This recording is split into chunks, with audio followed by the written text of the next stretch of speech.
बिस्मिल्लाहिर्रहमानिर्रहीम। अस्सलाम वालेकुम। हज़रत अबू बकर सदीक रज़ी अल्लाह ताला अन्हो ने एक रात खाने के बाद ज़ोजा मोहतरमा से मीठे की फरमाइश की तो ज़ोजा ने कहा, बैतुल माल के राशन में मीठी चीज़ नहीं आती।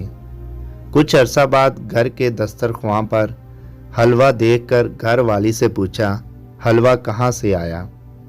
ज़ोजा मोहतरमा ने कहा, जिस दिन आपने मीठे की फरमाइश की तो मैंने उस दिन से राशन में मिलने वाले आटे से रोज़ाना एक मुट्ठी आटा अलग करना शुरू किया और आज बाज़ार से खजूर का शीरा मंगवा कर आपके लिए हलवा तैयार किया।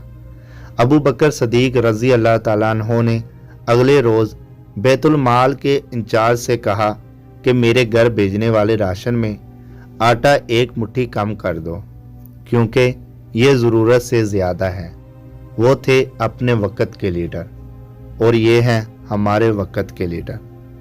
अल्लाह पाक हमें कहने सुनने से ज़्यादा अमल की तौफीक दे। समी वॉइस को सब्सक्राइब करना मत भूलें, लाइक करें, शेयर करें और कमेंट सेक्शन में अपनी राय का इज़हार ज़रूर करें।